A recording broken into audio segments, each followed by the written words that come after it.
lecture we are going to study physics. So let's first understand the aim of physics, the physical sciences. And obviously the aim of physics is twofold. First is we are living in the universe of phenomena, different physical phenomena, and we are trying to understand them. We are trying to unravel the physical phenomena that are taking place, that surround us. And the second aim has something to do with utility, that that all the technological advancement has a direct connection to the physical advancement. So the more the knowledge of physics, the more are we able to tap it to our technological, to the technologies. So obviously the aims are two. One is trying to understand the universe, another is to utilize the physical science into technological development so that it may ease human life. So first of all, physics, unlike mathematics, is an empirical science. What do we mean by empirical science? It simply means this, that the laws of physics have been laid down on the basis of experimentation. And you must understand this, that the phenomenon that we look at, that surround us, that happen, that take place, we try to understand it qualitatively. But this qualitative understanding does not suffice. It is not adequate. We must have some measure, some kind of measure, some sort of quantification is necessary, because any qualitative idea is limited in its, for example, you all know about temperature. When you touch something that is colder and then you dip your hand in water that is at room temperature, you feel warmer. Why? Because of the comparative difference between the two temperatures. So it's very difficult to estimate as to what the temperature is. Therefore, we must have some measuring scale, and therefore quantization of the qualitative idea, the quantification of the phenomenon that is understood qualitatively is inevitable. And in the words of Lord Kelvin, if you say that you know something about a physical phenomenon and you are not able to express it in numbers, your knowledge is of a meager and unsatisfactory kind. And therefore, we require some physical quantity that can be expressed quantitatively. That is why a physical quantity that expresses a particular physical phenomenon is known as physical quantities. And that we must have a unit to measure it. We'll come upon this later on. And at the same time,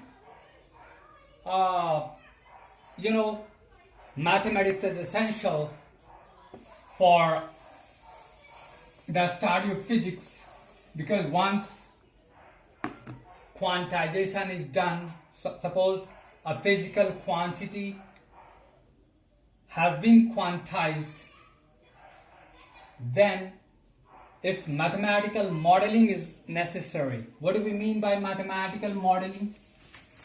Let's understand this. First, let's consider a physical pendulum, which is hung to a peg, or rather on a peg, and it is raised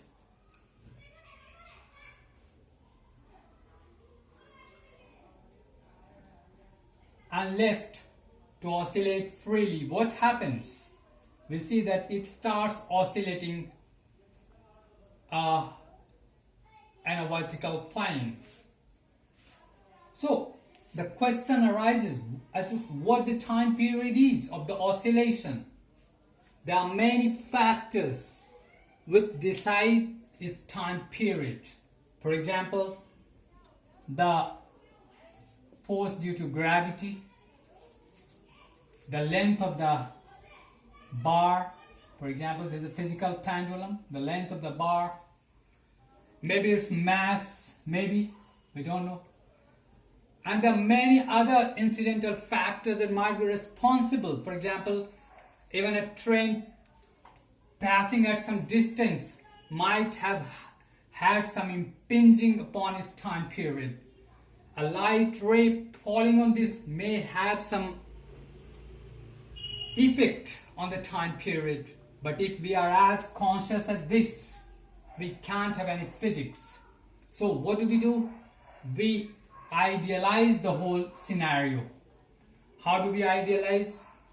We must be able to make a distinction between what is essential and what is incidental. So we rule out whatever is incidental, for that is not much important. And what is essential is taken into account, and we make a mathematical model accordingly. That means this mathematical models means simply when we have adopted an ideal model, then we have to apply the idea of mathematics, and then we come to certain results. But we'll come to this point in due course. Here I want to emphasize only this much, that we always study an ideal model of thing so that it may to certain extent replicate the real thing, and the departure from the real, the truth, the material truth should not be so vast. It should be as near as possible, and if any ideal model approaches the reality, it is deemed to be a good model. So basically our study of physics is the study of the models and the mathematical modeling. So therefore you must understand how important mathematics is. In words of great physicist Nobel laureate Feynman, I must say that mathematics is trivial. Mathematics is trivial, but I can't do without it. I can't do without it.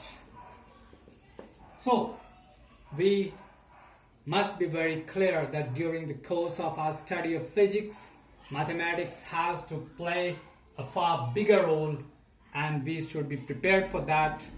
Our understanding of mathematics and the models and physical quantity, the related phenomena, we will try to define every new phenomenon with a physical quantity.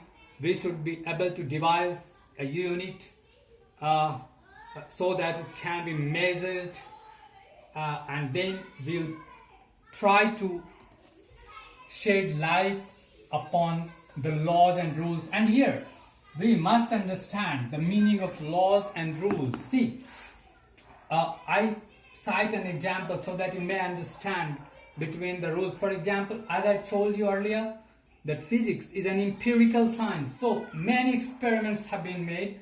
For example, you know that in light, in optics, laws of reflection. Laws of reflection. Yet another law is law of refraction.